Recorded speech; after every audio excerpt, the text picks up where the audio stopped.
was actually out of the Varsity Club by this point. That would make sense then, right?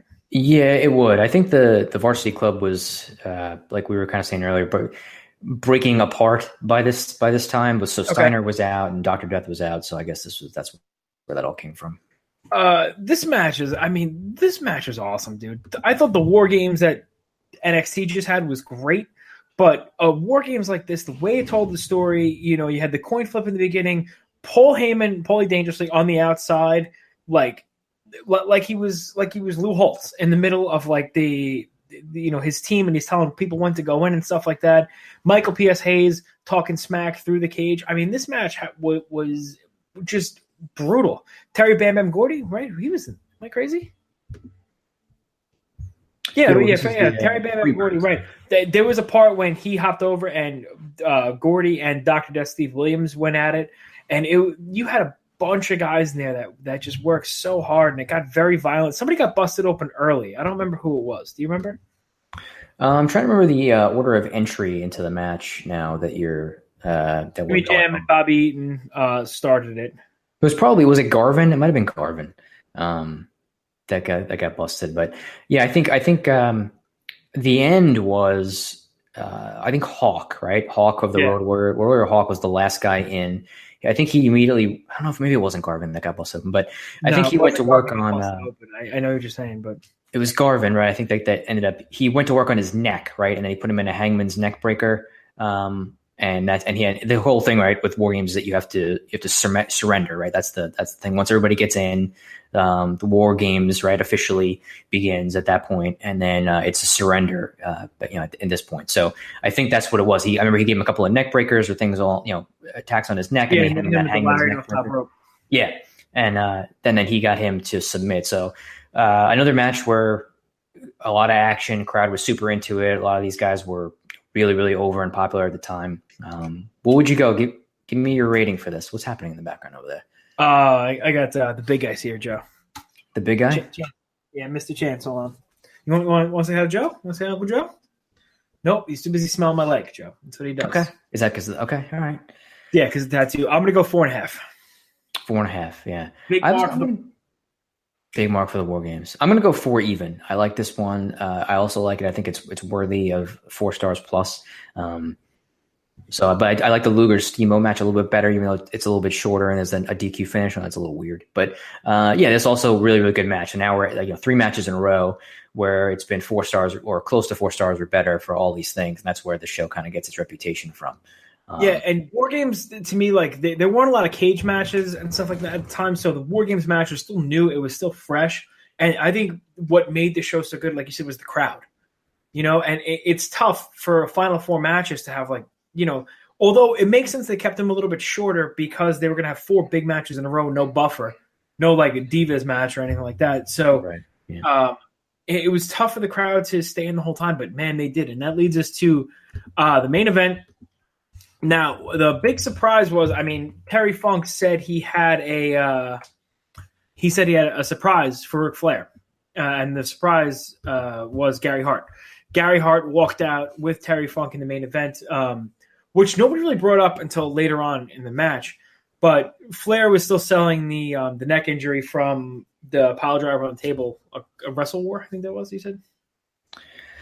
Yeah, I think it was Wrestle War was when Flair won the title back from Steamboat. Yeah, and he had done some pile drivers on the table. Brutal spot, even for now. Yeah. That was so. Gary Hart had come out, and then this match, Flair got busted open about halfway through the match, and Flair bled like hard in this match. And I'm not a big proponent of blood, in today's because all the stuff going on like blading yourself. But this story, Funk hated Flair. Flair hated Funk. Gordon Soley had interviewed Flair a couple times, and he's like, how you feeling? How you feeling? He's like, Gordon, I'm going to tell you I'm 100%. I'm 100%. I'm 100%. And when you watch this match, you really thought that these two guys hated each other. They beat the piss out of each other the entire time. And there were a couple spots on the outside where Funk ripped up the matting. Usually going to try to pile drive Flair on the outside. Flair him with a big back body drop. This match had everything, I think. Yeah, it did. They work there was no slowness right to it. It was very it was violent, it was brutal. That's kind of Funk's thing, obviously. But I think people our age, when they think of Terry Funk, right, it was probably more the ECW era, King of the Death Match, Terry Funk, right, which is that's all good stuff to watch as well. But then you go back and look at Terry Funk from like the 80s and maybe before and see some matches like this with Flair, and he kind of brings that intensity that he has into this kind of match with Flair, who's obviously the greatest or one of the top 2 or 3 wrestlers of all time.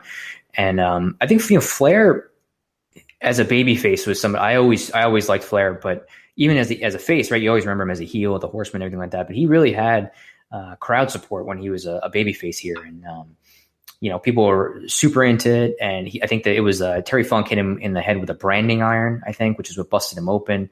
They were teasing the spots on the floor, the pile drivers and stuff. He hit him with I think 4 neck breakers in a row at some point.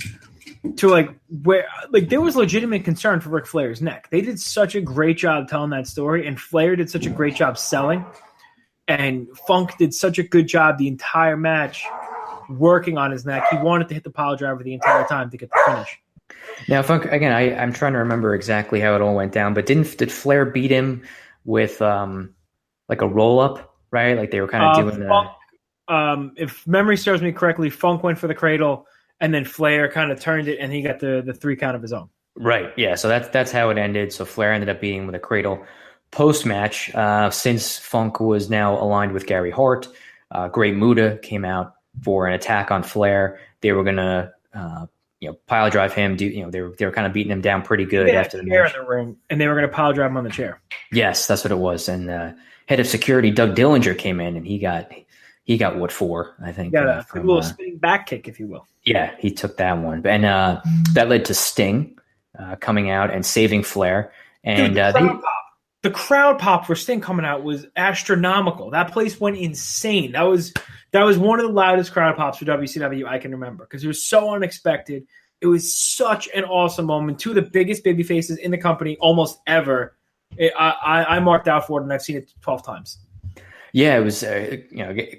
People really liked it. People were really into it, and they brawled for like a while, right? Like they brawled in the ring, then they left, and then they chased him down the aisle. They kept brawling back towards the announcer area, and then they kept going for a while. And it sets up Flair and Sting against Muta and Funk at Halloween Havoc Actually, it set it up at Clash of the Champions. Oh, I was thinking of the Thunderdome. Is it a Thunderdome cage or something like that? With Bruno Sammartino as the referee. But initially what they had done was they had set up, I'll give you guys a little story because I've been watching NWA because I'm a pathetic loser. So they set it up for Clash of the Champions, Flair and Sting versus Funk and Muta. The entire show, they were interviewing Gary Hart, and we hear there's trouble in the camp, and he's like, no, there's no trouble, no trouble, no trouble. Turns out Funk had an injury. He had an infection in his arm.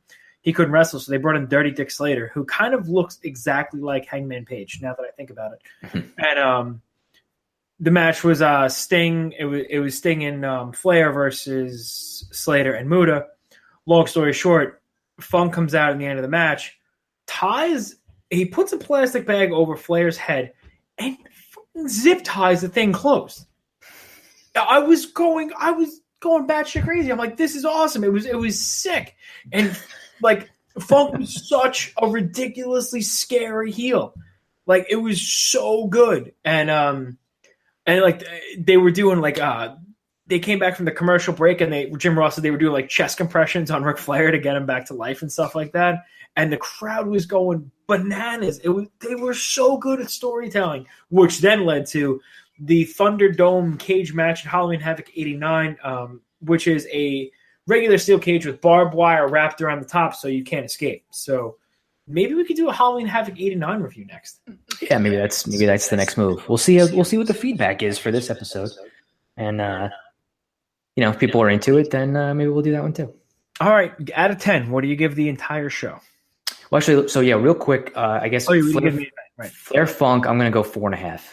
I'm going to go 4 3/4. Big mark for that. Big fan. So, yeah, okay. So, out of 10, what do you rate the show? So, I'll say, I'm going to say 9. I'm going to give it a 9 out of 10. I'm going to go 9.25 for historical significance. Okay. So then the question becomes, the last question that I have is from our review here of Bash 89 is, from all the shows you've seen, and we'll just limit it to American wrestling, right? Because like, Japan's kind of a different animal. Whoa. Oh, that's kind of sexist. You can include Japan if you want. I was gonna say WWF, WCW, ECW. Is it the greatest pay-per-view you've ever seen?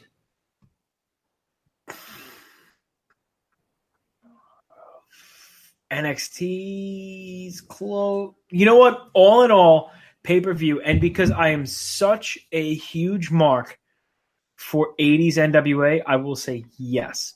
And also, I will say because of replay value. I could start that show now and I could watch the whole thing again.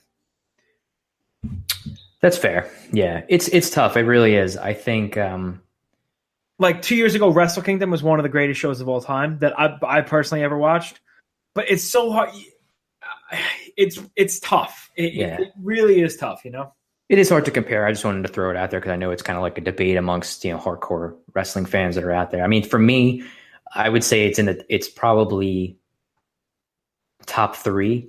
I don't know if I'd put it number 1 or not. I have to think about it some more. I think that I've always leaned towards WrestleMania 17 as the overall better show. But I think, if you try to compare in different ways, you can go one way or the other. But I would say certainly this is probably the best WCW pay-per-view I've ever seen. And it would definitely be in my top 3 pay-per-views of all time. And, for it to stay and have such staying power, this many years later, I think is a true testament to, how good the actual show was itself. Yeah, it's like us. It's like this podcast, right? I mean, it's a true testament to. No, not feeling that one. Did I go? No, our podcast is more like when you sprain your ankle in like March. Okay. And like in like August, like you still feel it and it's still there. Yeah. And like it never really heals. I stepped in a puddle of rain earlier, and my pant leg got wet. That's kind of how I think maybe people would equate our show. How did we get? This is my fault. I shouldn't have even said anything. I'm going to queue up the 80s hits. But go ahead. Speaking of our show, before we go any further, I want you to remember we're doing a special edition of the 5 Count. Today's edition of the 5 Count, while we're stuck in 1988, 1989 WCW, this edition of the 5 Count is the top 5 professional wrestlers from this time frame in WCW that you think could make it today. Alrighty. You want me to go first, or you want to go? I'm going to go first. Number 5, Flying Brian Pillman. Had everything it takes in the late 80s, early 90s. His style transcended. He was able to, change his character around. But his Flying Brian Pillman would be on 205 Live today, no problem. So, go ahead. I like that. I was going to go – it's tough. I was going to go with the Cuban Assassin. But instead, I'm going to go with Wildfire Tommy Rich. No. I'm going to go with Rick Steamboat. Just because he's such a phenomenal wrestler that I think there's no way that he, even though he's not necessarily the greatest promo guy, but if you have him in today's era with so many great in-ring workers, that he would fit right in with all these guys and have a lot of great matches. So I'll put him number 5. Number 4, I will go with. I'll go with the Steiner brothers, number 4, because I think that. Dude, they're on. Aren't they on SmackDown? That's the Usos, I think. No. Who's the other one? The Ascension? Yes, yeah, that's him. Yeah. New Day. No, I think the Steiners would definitely fit in. Scott was so athletic at the time, and they worked really well as a team. Tag team wrestling.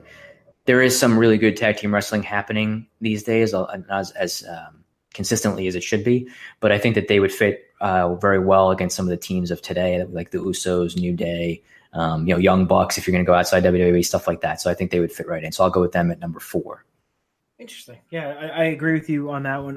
Number 4, though, I'm going to go Dr. Death, Steve Williams. He just seems like the kind